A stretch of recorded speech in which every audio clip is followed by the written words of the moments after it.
Hi, and thank you for joining us today on our podcast. We've had a lot of people who, come to us as clients, wanting to know what tests can be done. They think they have this condition or that condition. They want to know what tests they need to find out exactly which one it is. And so, what I want to ask everyone today is, do you really need a diagnosis? And for me, my thought is that you don't. You don't. There's so many different things that are related. There we have the basics that we need to get down to, the things that we really need to focus on. You know, we can look at, are you sleeping? Are you getting quality exercise? Are you eating nutrient dense foods? Are you in a stress state? Is your blood sugar balanced? Things like that, those are more important. Having a diagnosis isn't really going to tell you much of anything unless you're in a critical condition where sometimes, medical care is important. And it's important to get certain supplements and things like that for certain conditions. But I also think that there's a way around that as well. We went to the School of Natural Healing where, when you just get to the basics, you can pretty much resolve everything. I mean, there's the Incurables program, which we've talked about sometimes too.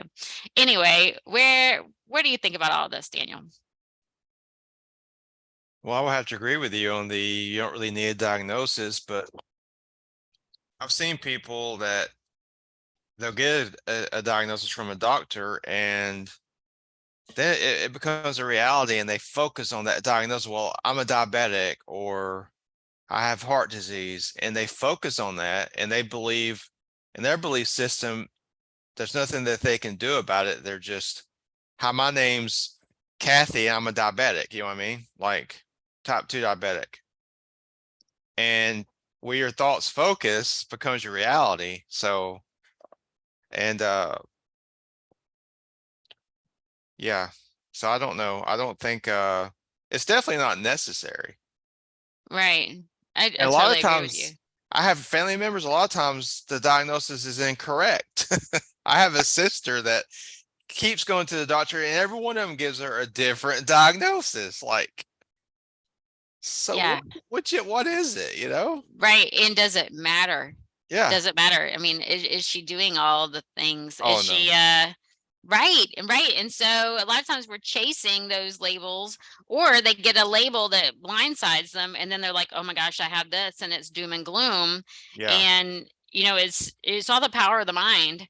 Oh You yeah. know, if you think I have this, and it's like there's two situations. A doctor tells you you have such and such condition, you have 4 months to live. What happens? The person either says, oh my gosh, I only have 4 months to live, and they only make it a month. Or they say, oh my gosh, I only have 4 months to live, and they go all out. They're like, I'm beating this, the doctor's wrong, and they're right. Then they go on to live, a couple of years. So it's really what it's really mentally. It's I can't think of the word right now, but there's power of the mind.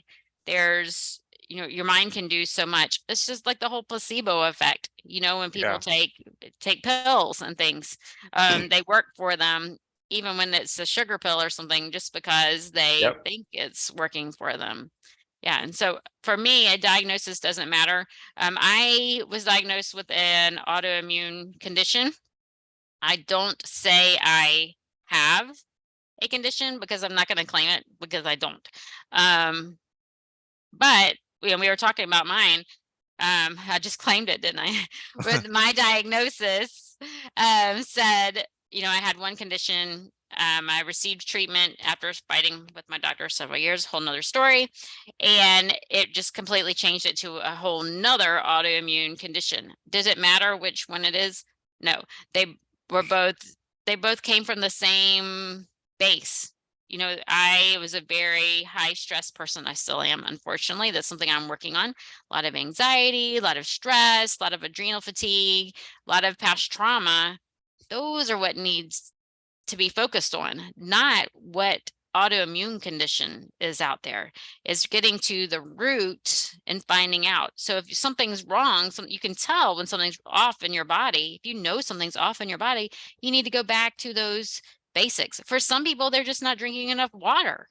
It can be as simple as that. And so they're going and having test after test after test, and all they need to do is drink water. Well, that's cheap and easy, Yeah. right? Yeah. All right. Or maybe they're not exercising, or maybe they're over exercising. It's also finding the right balance. So I think for me, it really doesn't matter the diagnosis, but then there are some people who it becomes their life. It's like, I don't know exactly the right words to use, but some people use it. It's like this is what I have, and they're just kind of stuck. Yeah.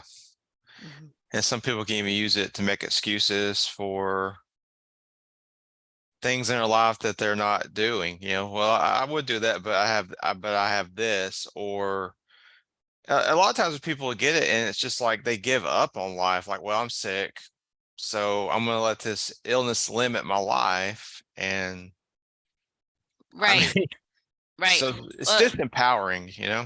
yes. Well, that even goes back to, like, I'm not the biggest fan of food sensitivity testing, but people will take a test for food sensitivity. I don't know if you've ever done one or know anyone Mm-mm. who's done one. Um, so food sensitivity tests are pretty common, and it will tell people, if you're sensitive to certain foods. Well, there's different, it's very controversial because it could be those foods are in your system, and that's why you're detecting them. If you have leaky gut, you're going to be sensitive to all foods. And so generally, if you have more than, I don't know what the number is, I can't remember right now, but if you're sensitive to more than 10 foods, you have intestinal permeability. And so you're not necessarily sensitive to all of these foods. You have to deal with intestinal permeability. But people will get these tests, they'll get this list. Oh my gosh, I can't eat anything. The only thing I have left to eat are sweet potatoes and eggs and dairy. And that's what they eat.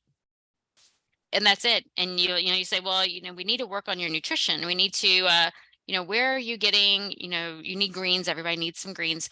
Where are you getting your greens? Oh, I can't eat them because of my food sensitivity test. And in years, they're not eating those foods because of this sensitivity test. Well, you can't thrive that way. You're not going to get healthier that way. We have to find out, what was causing you to be sensitive to all these, and get over it. It's not something that's supposed to be long term. There needs to be answers for that. So I don't know where I went on with this, talking about diagnosis, but people will use the food sensitivity, I guess, kind of like a diagnosis. I can't have any of these foods, where it's not the case for you.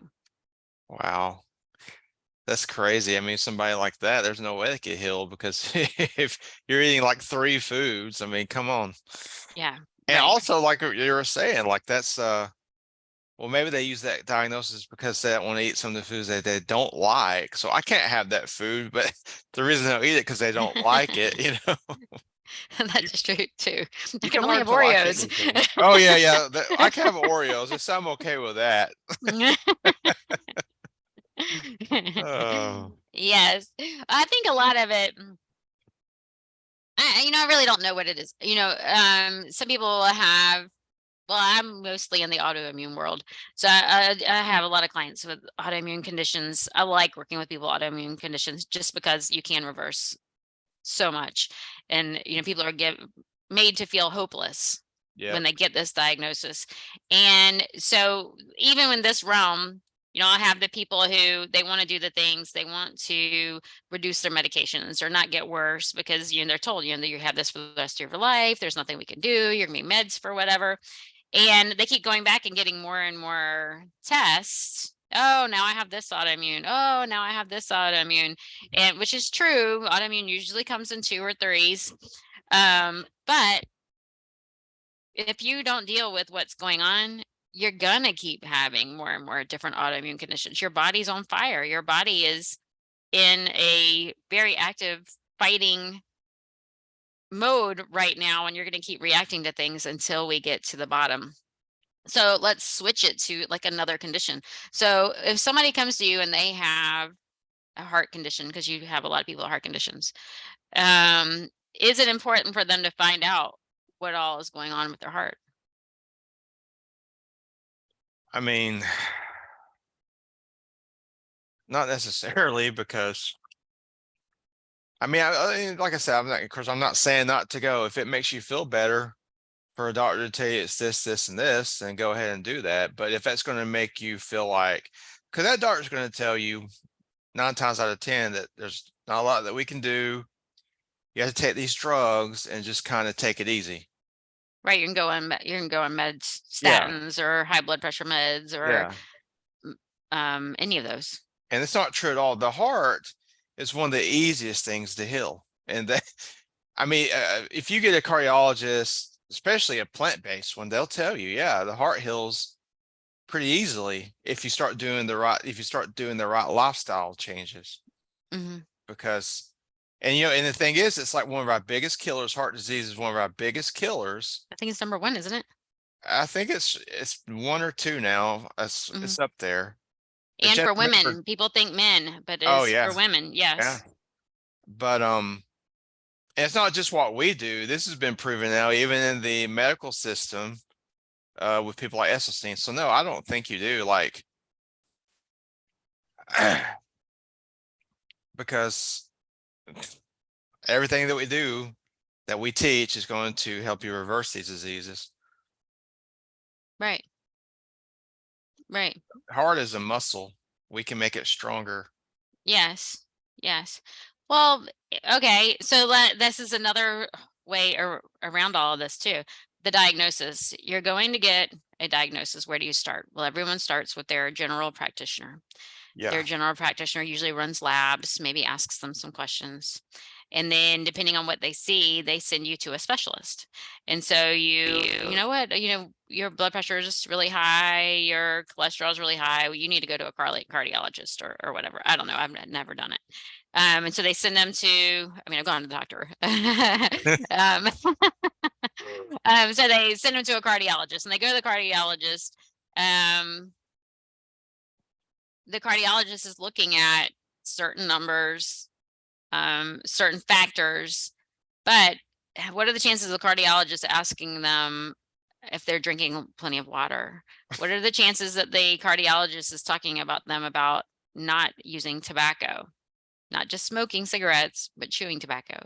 What are the chances of the doctor talking to them about eating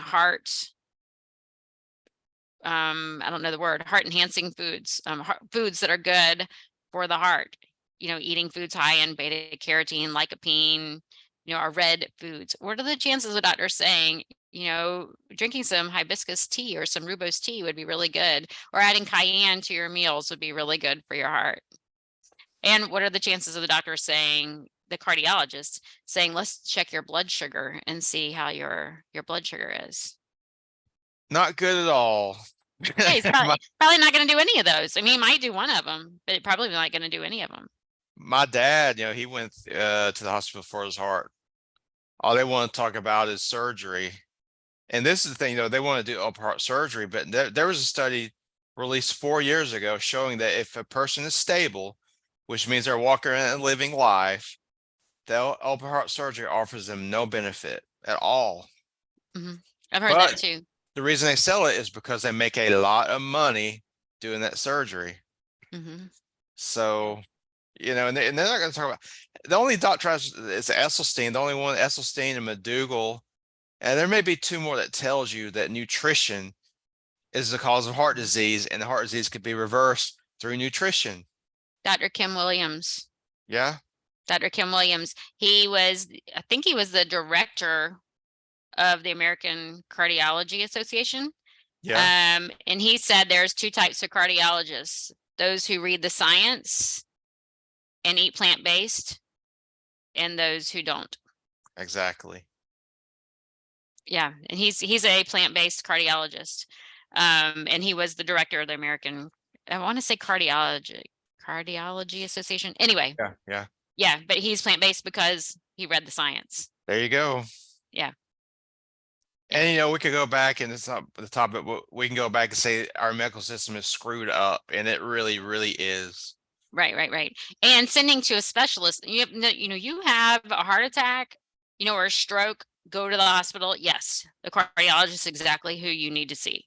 We're not saying don't go and to the doctor for an emergency situation like that. Mhm. But if it's something that can be managed, get a second opinion, find a doctor or a professional who can help you get to the root cause. It's not what is your diagnosis, it's what's causing everything to be out of balance. What's causing your heart to race? What's causing this AFib? What's causing your high blood pressure? What's causing your high cholesterol? That is much more important than whatever the label is. It is. Yeah. For some people, it's their identity. I think that's where I was going before.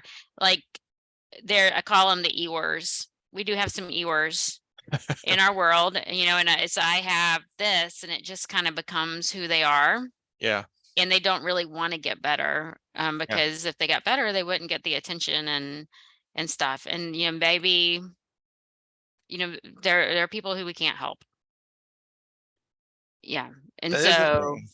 That is definitely a thing. So while Dr. Schultz and Dr. Christopher both said that there are incurables, there are no incurables.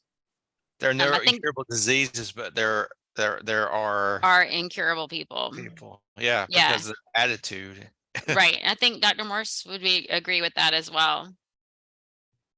Yeah, that it's all what you want. What you if a label's going to help you, Yeah. or a diagnosis is going to help you, with then maybe you do need one. But if you really want to get better, like really want to get better, do you really want to get better? I mean, that's the biggest thing. What is your why for testing? What is your why for wanting a diagnosis? Maybe that's the best question. If it That motivates you, if a diagnosis will motivate you to get your life in check and do what you need to do to heal, then it would benefit you. But if it's going to demotivate you and say, well, no matter what I do, it's not going to help, so I'm just going to give up. If that's you, you shouldn't get it. I mean, exactly. So that kind of turns this on its head, because yeah, when we talk about plant-based and eating healthy and making the lifestyle changes, for some people, that diagnosis is the trigger.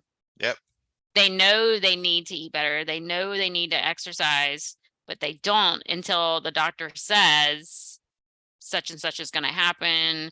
I was the same way. yeah, I actually thought I was eating healthy, but I didn't really tune into my health and really, really look, am I eating healthy? Am I doing the things, until I received a diagnosis? And so I think there's a yeah, lot of us like that. A lot of people, they turn 50 and then all of a sudden they're like, "Oh, I need to start eating better. I need to quit drinking so much alcohol. I need to exercise," and stuff like that too. It's like when we start thinking about our own mortality, yeah, then we make those changes. And so for some people, maybe the label or the diagnosis is what they do need. yeah, Yeah. So I started this conversation thinking no one needs a diagnosis. And now I'm like, ooh, some people do need a diagnosis. So yeah, it kind of goes back to my thing for everything. There's no one size fits all. exactly, There's no one size fits all. None at all. We are all exactly. unique. We are all unique. Different backgrounds, different thoughts. Yes. And I've seen both types of people that the people who come to me with a diagnosis and it motivates them to get better, and they come to a guy like me. Like, I heard you could help me with so and so. I'm like, yeah. But then you get another person, they come, well, is there anything we can do about this? I'm like, oh, so they've already gotten into your mind. It's like, Yeah. but anyway, yes. So it depends on the person and what they're going to do with that diagnosis. Yeah. What are you going to do with this information? But the problem is, a lot of doctors, the problem is they'll tell you there's no hope. All you can do is take a pill, Right. And we will adjust your meds as you get worse. Yeah. What is that? Yes. Or you're borderline, blah, blah, blah. You need to start this medication They don't tell you to change anything. No. When you come back next time, then we will start you on blah, blah, blah. And that's the problem. That's the problem. Yes. A lot of people think the doctor knows all, which is not true, but they think that. So if that doctor tells them that, then they give up. It makes them give up. So Right. it depends. It just depends on who you Right. are, you know? Right. Yeah. Maybe, I don't know if I should go there or not, but maybe doctors need to be trained on, how to say these things to clients too, or their patients for them. Because, the way they word it and the way they say it is really going to affect their patient as well. But a lot of times the patients don't even hear it from the doctor. They just hear it from that phone call Yeah. after the lab test. As a matter of fact, my husband had shingles a few years ago, and he went, it was a severe case. And so he went to the doctor and they prescribed something to him, and he went to pick it up. It was for the pain. He went to pick it up, and there were 4 or 5 medications, like prescriptions. I can't remember. He went in to get pain medication for the shingles. That was it. One thing. That's what he thought he was going to pick up. And he went to pick it up, and like I said, there were 4 or 5, and he was like, "What the heck is all of this?" And it was like 2 kinds of pain medication, a blood pressure pill. I can't remember what else. And he was like, "What? No one ever said anything to me about high blood pressure." A, B, he was in extreme pain when he went. You think your blood Yeah. pressure is going to be high? Yeah. And I mean, just being in the doctor's office, can Oh, cause yeah. your blood pressure to go up. But he was like, "I'm not taking these. I'm not taking these." And he didn't, and he's fine. But my whole point is no one even said anything to him at all. So he could have gone and picked up all 5 medications, with no counseling, no why. Yeah. That was scary most people. That was scary. I'm like, oh God, I must be sick, you know? And Right. I have my own opinions on blood pressure because that's like one of the easiest things to say, oh, you need this drug for because you go to the office. Most people don't like going to the doctor. And blood pressure goes up when you're stressed out. It's just a Yes. physiological response. Then say, White well, you've coat got blood pressure syndrome. problem. Yeah, Yeah. that's a Yeah. bunch of crap. You could go home and relax. Like most people do not have high blood pressure. Dr. McDougall's I say he's one of my mentor. I study a lot of his stuff. He said that high blood pressure is very rare. It's like, like Really? sustained all the time. You know what I mean? Yes. Yeah. Because I know, like, well, my husband, he had a blood pressure cuff, and he doesn't take any blood pressure medicine, but his blood pressure would go up just worrying about what the blood pressure was going to say. Exactly. Yeah. And I think I can control my blood pressure. Like before I have my blood pressure checked, I do a couple of deep breathing exercises before they even come in to do it. And mine's Yep. always really low. So is it really low, or is it because I'm like, my blood pressure is really low and I'm just calm and relaxed before they check it? Oh, yeah. Because I'm It's, a pretty, I mean, me, I'm kind of, I can be really hyper. And so you would think that my blood pressure would be high, but it's really low. yeah. It's a very, blood pressure is very sensitive to your emotions. And that's what most people have. And that's why it goes up. I mean, this is normal. Okay. Yeah. You don't need a drug to, keep it down because you have anxiety or something. But Right. Yeah. that's another story. But that's another diagnosis. Another diagnosis. A And we lot need of to get people will to the know. root. Yes. Yes. So in this case, it's anxiety of checking. And so what is it about that too, which I may be going off on a tangent. What is it about that?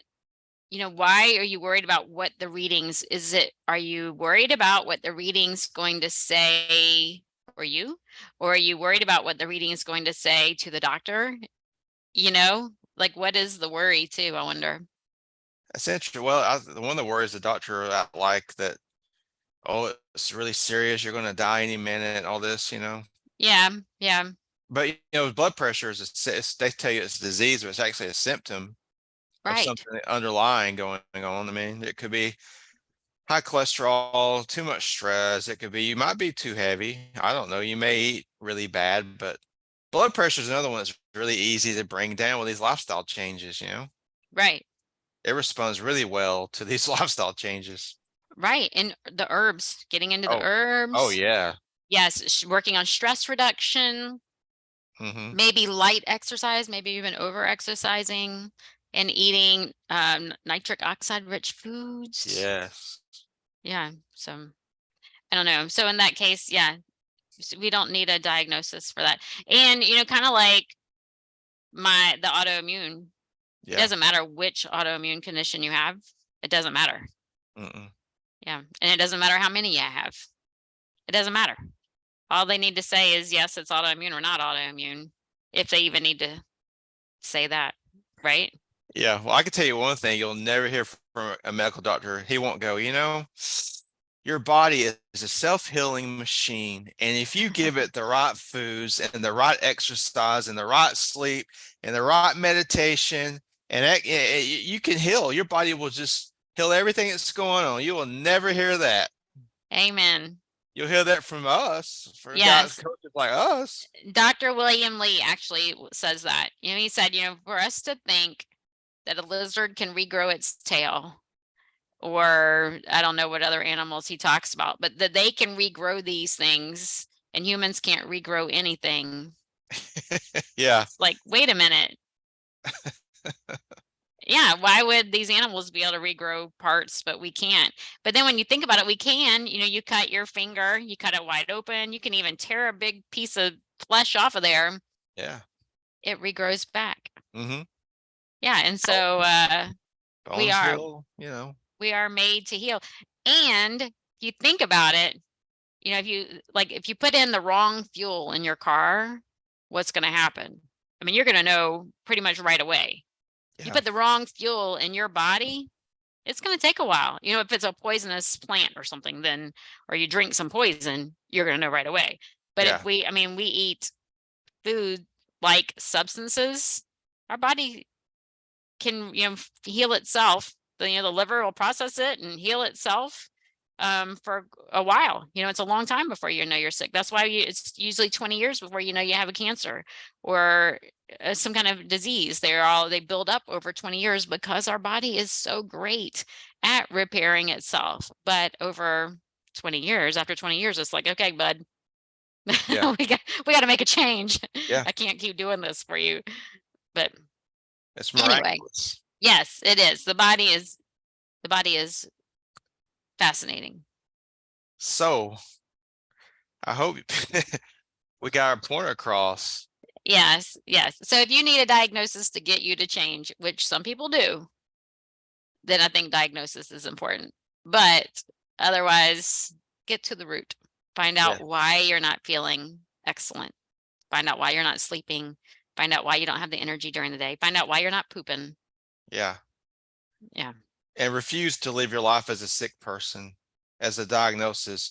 Decide to live your life as a healthy, thriving individual. Yes. Yeah. So thank you for joining us today. We'll have to think of some things that we can put in the show notes for this episode for those of you who are looking for more information.